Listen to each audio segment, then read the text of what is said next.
بسم اللہ الرحمن الرحیم۔ السلام علیکم۔ حضرت ابراہیم کی قوم نے حضرت ابراہیم کو آگ میں کیوں ڈالا اور اتنا بڑا معجزہ کیسے ہو گیا کہ آگ اللہ کے حکم سے ٹھنڈی ہو گئی؟ اسلام میں یہ بہت ہی دلچسپ کہانی ہے جس کا ہم ذکر کر رہے ہیں۔ حضرت ابراہیم کے والد اور ان کی قوم بتوں کی پوجا کرتے تھے۔ بتوں کے ساتھ ساتھ یہ لوگ سورج، چاند، ستاروں کو بھی پوجتے تھے۔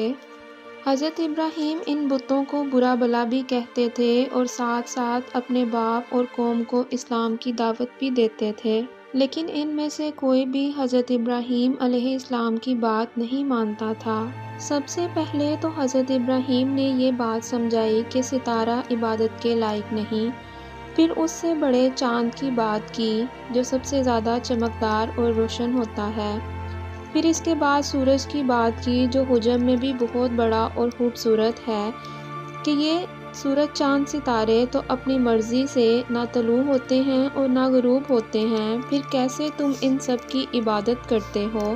یہ سورج، چاند اور ستارے خود کسی کے حکم کے تابع ہیں، یہ تمہاری ضروریات کیسے پوری کر سکتے ہیں؟ لیکن پھر بھی یہ لوگ حضرت ابراہیم علیہ السلام کی بات نہیں مانتے تھے۔ پھر حضرت ابراہیم نے ان سے صاف صاف کہہ دیا کہ مجھے میرے اللہ کی قسم، میں تمہارے بتوں کا جب تم پیٹ پھیر کر چلے جاؤ گے تو برا چاہوں گا۔ اب کیا ہوا کہ حضرت ابراہیم کی قوم تیاری کر رہی تھی کیونکہ وہ شہر سے باہر تہوار کے لیے جاتے تھے۔ جب انہوں نے حضرت ابراہیم سے ساتھ چلنے کا کہا تو حضرت ابراہیم نے ایک ستارے کی طرف نگاہ ڈالی اور کہا کہ میں بیمار ہونے والا ہوں۔ اس طرح حضرت ابراہیم نے بیماری کا بہانہ کیا اور ساتھ جانے سے اس لیے انکار کر دیا کہ وہ اللہ کے حکم کے مطابق ان سارے بتوں کو توڑ دیں۔ پھر جب قوم تہوار پر چلی گئی تو آپ ان کے بت خانے میں تشریف لے گئے جہاں سینکڑوں کی تعداد میں بت موجود تھے۔ ان کے سامنے مختلف قسم کے کھانے رکھے ہوئے تھے۔ حضرت ابراہیم نے ان بتوں سے فرمایا کہ تم یہ کھاتے کیوں نہیں ہو؟ تمہیں کیا ہو گیا؟ تم بولتے کیوں نہیں ہو؟ اور دیکھا کہ پاس کوئی نہیں تو آپ نے ان کو اپنے دائیں ہاتھ سے مارنا شروع کر دیا۔ دائیں ہاتھ سے مارنے کی ایک وجہ یہ بھی ہے کہ دائیں ہاتھ میں بائیں ہاتھ کی نسبت طاقت زیادہ ہوتی ہے۔ پھر حضرت ابراہیم نے سارے بتوں کو مار ڈالا، ان کو ریزہ ریزہ کر دیا اور ان میں سے ایک بڑے بت کو چھوڑ دیا اور ایک بڑا کلہاڑا لے کر حضرت ابراہیم علیہ السلام نے اس بڑے بت کے سامنے رکھ دیا۔ وہ اس لیے رکھا کہ لوگ یہی سمجھیں کہ اس بت نے باقی سارے بتوں کو مارا ہے، اور اس لیے بھی کہ لوگ جب واپس آئیں تو بڑے بت سے پوچھیں کہ تم نے چھوٹے بتوں کے ساتھ کیا کیا ہے۔ اب جب لوگ تہوار سے لوٹے اور انہوں نے اپنے بتوں کو اس حال میں دیکھا تو وہ سب پریشان ہو گئے۔ اب وہ سب یہ سوچنے سے بھی عاجز تھے کہ جن بتوں کی وہ پوجا کرتے ہیں ان کے اوپر آفت کیسے آ گئی، وہ کیسے ریزہ ریزہ ہو سکتے ہیں۔ حضرت ابراہیم کے مطابق اگر یہ واقعی ہی عبادت کے لائق تھے تو پھر اپنا دفاع کیوں نہ کر سکے؟ اب سب لوگوں کا شک حضرت ابراہیم پر گیا اور حضرت ابراہیم کو بلایا گیا۔ حضرت ابراہیم بھی یہی چاہتے تھے کہ سب کے سامنے بات ہو۔ حضرت ابراہیم نے ان سب سے کہا کہ یہ کام تمہارے بڑے بت نے کیا ہوگا، تم اس سے پوچھو اس نے یہ حرکت کیوں کی۔ حضرت ابراہیم نے یہ بات اس لیے کی کہ یہ سب لوگ مان جائیں کہ یہ بت عبادت کے لائق نہیں ہیں، لیکن الٹا وہ لوگ ایک دوسرے کو الزام دینے لگے کہ ہم بتوں کو اکیلا کیوں چھوڑ کے چلے گئے، ہم نے کیوں کوئی پہرے دار نہ لگایا، اور حضرت ابراہیم سے کہنے لگے کہ جب تم جانتے ہو کہ یہ بول نہیں سکتے تو پھر ہمیں کیوں کہہ رہے ہو کہ ہم ان سے پوچھیں۔ پھر حضرت ابراہیم نے ان کو سمجھایا کہ تم کیوں ان کی عبادت کرتے ہو جن کو تم نے خود پتھر تراش کر اور لکڑی کاٹ کر بنایا ہے، خود تم نے اپنی مرضی کی شکلیں بنائی ہیں اور خود ہی ان کی عبادت کرتے ہو، تو یہ کیسے تمہیں فائدہ پہنچا سکتے ہیں؟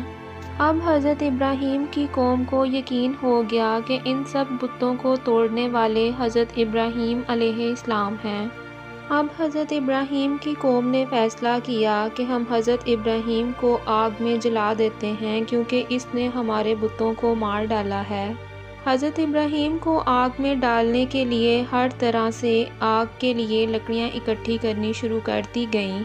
کافی عرصے تک لوگ لکڑیاں جمع کرتے رہے۔ اکثر لوگ تو منت مانگنا شروع ہو گئے کہ اگر وہ بیماری سے ٹھیک ہو گئے تو وہ حضرت ابراہیم کو جلانے کے لیے لکڑیاں اکٹھی کر لائیں گے۔ پھر انہوں نے بہت بڑا گڑھا کھودنا شروع کر دیا جس میں انہوں نے وہ لکڑیاں جمع کرنی شروع کر دیں۔ پھر لکڑیوں کو آگ لگا دی اور وہ بھڑکنا شروع ہو گئی۔ شعلے مسلسل بلند ہوتے گئے اور ایسے چنگارے ابھرنے لگے جو کسی نے پہلے کبھی نہیں دیکھے تھے۔ اب حضرت ابراہیم کے ہاتھ پیچھے سے باندھ کر ان کو اس آگ والے مقام تک لایا گیا۔ جب حضرت ابراہیم کو آگ میں ڈالا گیا، آپ اللہ سے دعا بھی کر رہے تھے اور یہ مبارک الفاظ بھی پڑھ رہے تھے، حسبنا اللہ و نعم الوکیل، اور ساتھ ہی آپ نے اللہ سے فرمایا، اے اللہ، تو آسمانوں میں اکیلا ہے اور زمین پر اس وقت میں تیری عبادت کرنے والا اکیلا ہوں۔ اللہ تعالیٰ نے حضرت ابراہیم کی دعا کو بھی قبول کیا۔ جب حضرت ابراہیم کو آگ کے شعلوں کی جانب پھینکا گیا تو اس وقت فضا میں حضرت جبرائیل کی آپ سے ملاقات ہوئی اور انہوں نے آپ سے پوچھا کہ کوئی خدمت میرے لائق؟ تو حضرت ابراہیم نے فرمایا کہ مجھے کچھ حاجت نہیں۔ ایک اور روایت میں آتا ہے کہ بارش برسانے والا فرشتہ اس وقت اس حالت میں تھا کہ کب مجھے حکم ہو میں بارش برساؤں اور آگ ختم ہو جائے۔ اب جب حضرت ابراہیم کو آگ میں ڈالا گیا تو اللہ تعالیٰ نے فرمایا، اے آگ ٹھنڈی ہو جا اور سلامتی کا باعث بن۔ وہ آگ اللہ کے حکم سے ٹھنڈی ہو گئی۔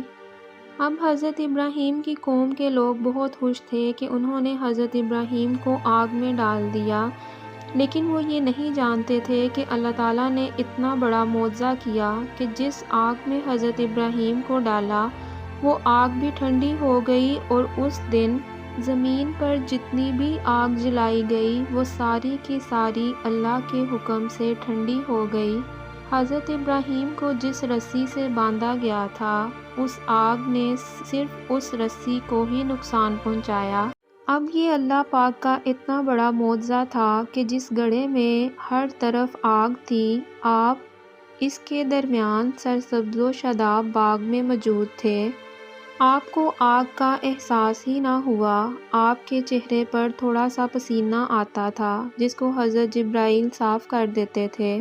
اس منظر کو دیکھ کر حضرت ابراہیم کے والد نے بھی کہا کہ اے ابراہیم، تیرا رب بہترین ہے۔ اب حضرت ابراہیم کی قوم میں سے بھی کوئی اس آگ میں نہیں جا سکتا تھا کیونکہ وہ آگ گرم تھی لیکن صرف حضرت ابراہیم کے لیے ٹھنڈی کی گئی تھی۔ حضرت ابراہیم خود فرماتے ہیں کہ میں اس آگ میں 40 یا 50 دن تک رہا۔ جو دن اور راتیں میں نے وہاں گزاری، ان سے بہترین دن میں نے زندگی میں کبھی نہیں گزارے۔ میرا دل چاہتا تھا کہ میری ساری زندگی یہاں پر ہی گزر جائے۔ پھر حضرت ابراہیم کی والدہ نے ارادہ کیا کہ میں حضرت ابراہیم سے ملوں۔ آپ کی والدہ نے کہا کہ اللہ سے دعا کرو کہ اس آگ کو بجھا دے۔ حضرت ابراہیم نے فرمایا، آپ آئیے۔ ان کی والدہ ان آگ کے شعلوں سے گزر کر آپ تک پہنچی اور آگ نے ان کی والدہ کو بھی کوئی نقصان نہ پہنچایا۔ لوگوں کے لیے یہ بہت بڑا معجزہ تھا، لیکن وہ پھر بھی حضرت ابراہیم کی بات پر نہ آئے۔ وہ حضرت ابراہیم کو نقصان پہنچانا چاہتے تھے لیکن الٹا ان کا اپنا نقصان ہوا، کیونکہ انہوں نے لکڑیاں اکٹھی کرنے اور آگ جلانے میں بہت محنت کی تھی۔ یہ نقصان تو دنیا کا تھا اور آخرت میں بھی ان سب کے لیے جہنم کی آگ ہے۔ حضرت ابراہیم کے لیے تو آگ ٹھنڈی کر دی گئی، لیکن ان کی قوم کے لیے جہنم کی آگ کبھی بھی ٹھنڈی نہیں کی جائے گی۔ وہ ہمیشہ دوزخ میں رہیں گے اور وہی ان کا مقام ہوگا۔